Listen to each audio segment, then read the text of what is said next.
What's up, everyone, and welcome to Friday's edition of Reptile News. Now, today we're going to start off in Missouri. I think we just talked about this with a python not too long ago, but apparently a 3-foot Nile crocodile was captured in a pond in Missouri. Now, the pond was in West St. Louis County, and I'm not 100% sure if you're aware, but Nile crocodiles don't quite come from Missouri, not far away in Africa, but not in Missouri. They're not 100% sure how the animal, which can reach 15, 16, 17 feet long, got to Missouri, but I think it's pretty clear that there was either an escaped or released pet. This Nile crocodile was 3 foot long, so we're talking a good size. Take a tape measure and run it out 3 feet. That's a crocodile that can probably take your finger. And moving on to other news is going to actually put us right into our douchebag of the day, because I really wanted to talk about an update to a story that we talked about before, and that was the cobra in Texas. They believe they might have kind of a tip on who that belonged to, and then of course I come back today and I see that a man named Brandon Ricks actually was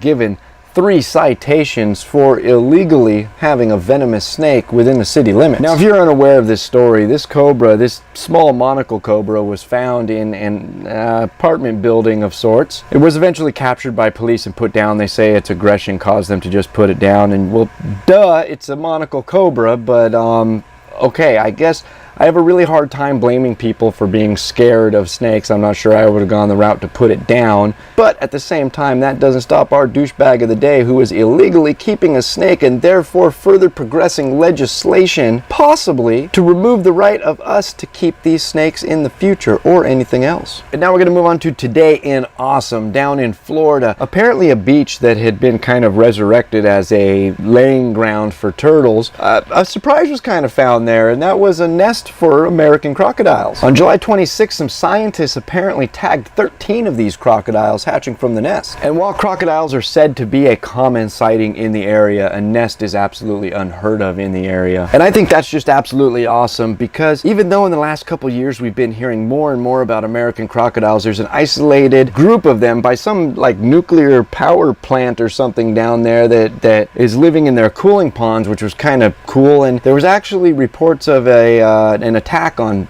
some people, which it's unfortunate that it happened, but still awesome to see this animal that is apparently making such a good comeback, as it would seem, since we've been hearing about it in the news so much the last couple of years. And now also in Today in Awesome, we're going to talk about the Jesus lizard. If you're unaware of what that is,